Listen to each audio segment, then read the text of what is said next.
Salams and welcome. Thank you for joining me in another episode of the Quran in English Basics for Beginners. A'udhu billahi minash shaitanir rajeem. Bismillahir rahmanir rahim. For each such person, there are angels in succession, before and behind him. They guard him by the command of God. Now, we saw in the previous episode where no matter who you are, right, it is the same to him whether any of you conceal his speech or declare it openly, whether he lie hid by night or walk freely by day, that there are angels known as the Kiraman Katibin on your shoulders who are recording everything. In addition to that, they're the guardian angels, right? So for each such person, there are angels in succession before and behind him. They guard him by the command of Allah. Verily, never will Allah change the condition of a people until they change it themselves with their own souls. This is such a powerful statement, but it is also a very important general principle which we apply to so many situations. Allah will not change your condition until you start changing yourself. If you find there's drugs in your community, those drug dealers will continue unless the good people stand up and say enough is enough. If there's things in your community you don't like, whether it is prostitution or gambling, or there's a bar with drunken people there every night making a lot of noise and all of that, that will continue and only get worse unless there are good people, the community activists who stand up and say, you know what, we have asked the government so long to fix it up, but the government is not interested. So you need to then make sure that you appeal to the government, write as many letters as you can, but start cleaning up your own area. Verily, never will Allah change the condition of a people until they change it themselves with your own souls. You must take the initiative. If you find that as Muslims we are going through great difficulty, then we need to start acquiring better knowledge. We need, the way we can get the second golden age of Islam is not just by talking about it. It won't just happen by itself. We've got to make an effort.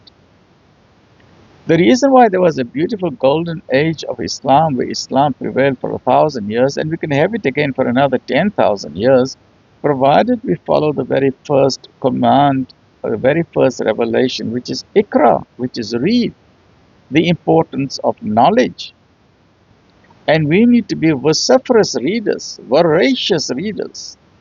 We need to encourage the Ummah, whether it is in Afghanistan or in Iraq or in Pakistan or in Bangladesh or in Indonesia or in Africa.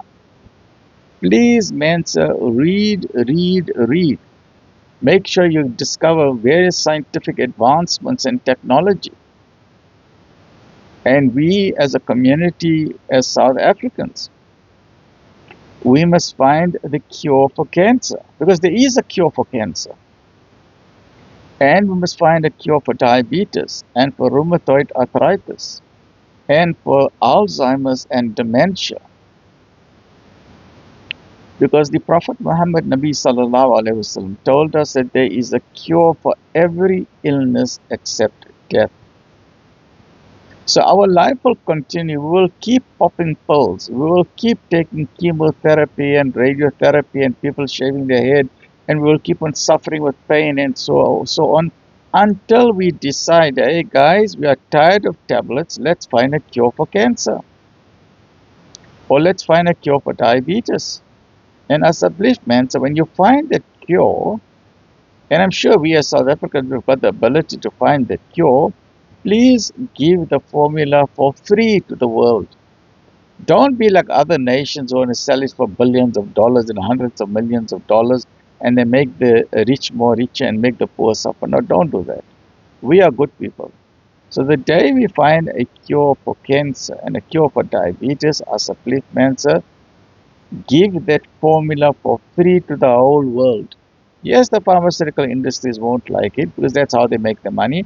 Nevertheless, don't tell them that you found the cure, then all of a sudden put it on the internet send a formula by email to all the universities throughout the world, and just give it away for free as a sir. And in that way, you will then change your condition, and in that way, the country can change, and in that way, humanity can change. And we as South Africans are not going to change.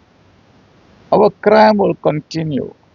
The HIV/AIDS will continue. The poverty will continue. Alles will continue unless the government takes serious steps to really, really punish the criminals. It doesn't matter who that criminal is. Don't say, no, he's an honorable member of parliament, we can't punish him. No, as a belief answer, name and shame the criminals, put their face on the newspaper. Because when they wanted my vote and they wanted your vote, then they put their face on the street pole. So now when there are churches and criminals, once again we must put their face on the street pole and say, this person, you voted for this person, but this person is a churchy. That is the only way we're going to fix South Africa up. We must name and shame the people and must pass a law that if anybody is a criminal, then every Sunday, the newspaper, the Sunday Times, must have a special edition. And the supplement in that newspaper must show the face of all the latest criminals that were caught. Every month must show different criminals, all their faces. And then people will think twice before they do crime. Now, as a policeman, otherwise we won't change. We've got so much great potential in this country. We can be another Dubai and another Singapore. We can be the #1 nation in the world because we've got so much wealth under our soil. And we need to take that wealth out of the ground. And as a policeman say, we can take it out with robots. We must move with technology. We must contact China, the #1 leading nation in the world with regard to robotic technology. So we must contact China. We make a deal with China to say, China, send us 1 million robots and we're going to remove all the ore and the minerals from our mine. You don't even need 1 million robots, you only need 10,000 robots. Because robots don't get tired, they work 24-hour shifts. Now the advantage of a robot, must I tell you what is the advantage of a robot compared to a human being? A robot works 24-hour shifts, it doesn't get tired. One benefit. Second benefit is a robot doesn't need food. You only charge, every night you charge the robot. Number 3, a robot does not need to go to toilet. Number 4, a robot is much more stronger than a human being. Number 5, a robot does not get sick. Number 6, a robot doesn't get lazy, and robot doesn't fake a doctor's sick leave letter. Number 7, a robot doesn't say, hey, my uncle died. That same uncle died 10 times already in the past year. So a robot doesn't say my uncle died because a robot doesn't have uncles and aunties and grandmothers and grandfathers who die. Number 10, when the mine collapses, the robot does not die. So we don't have to panic when a mine collapses. The robot will dig themselves out, or we send some more robots to take them out. Number 11, a robot doesn't steal. A robot doesn't care what is a diamond or a piece of gold or platinum. The robot doesn't care. So a robot will never ever steal. Whereas human beings, they steal. Human beings go to toilet. Human beings need food. Human beings need salary. Robots, the best part, you don't have to pay a salary to a robot. A robot is not part of the trade union organizations. A robot will work Monday to Sunday, 365 days a year. The only thing you need to do is you put a pipe in him, the electricity, you charge his battery, you give him some oil, and he's lekker first to work again. That is the benefit of a robot over a human being. Human beings, they just complain for nothing. They get a job, but they want to complain about more and more salary and 8% increase and 10% increase and then down the tools. And the trade unions are making our life a misery. They don't understand that we need to be a productive nation. You cannot stop work. So I am voting very strongly that we must get robots in this country. Yes, you know what? We will get the resistance. From who? The miners or the trade unions will say, no, we got job loss. We need to protect the jobs for the miners. Okay, well and good. You know what we do? We tell China, we tell Saudi Arabia, we tell Russia to build factories in South Africa. The factories will manufacture robots. So the robots that we need in the mines, we're going to make factories for you. Build factories in Port Elizabeth and in Cape Town and all the plaka. And then the miners, instead of going into the mine, we give them jobs at the factory. So there's no job loss. But the advantage for us as South Africans, we will be removing our gold and diamond from the ground. And this is a gift from God that God has given us as a country. We've got gold, we've got diamond, we've got platinum, we've got all the rare earth minerals that other nations need. And our robots are going to work very hard. They're going to have drills on their hands, they're going to have sledgehammers. They're not going to get tired. They're not going to worry about temperature control and all that. And they're not going to steal. They're not going to eat. They're not going to go to toilet. There's no sick leave. There's no salary. So as a belief, man, so if we're not going to get robots into this country, then never will Allah change the condition of a people until they change it themselves. We must remove the poison and toxin from our brains. We need to think out of the box. We need to find solutions for our beautiful land, South Africa. And once we get robots in this country, I can guarantee you, we will become a first world nation very quickly. We don't have to invade another nation to get their money. We are very rich. But sadly, the rich are getting richer and the poor are getting poorer. Because there's criminal gangs even in the mines. And then there's criminal gangs in government who are also part of the mines and they want to just make money by themselves. And this is very wrong. Because that gold and the resources under our soil, it's for all the people of South Africa, not only for the rich, not only for the people in government, it's for everybody.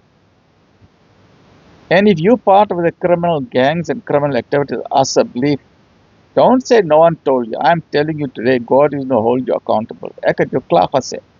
Then don't say on the day of judgment, no, no one told me.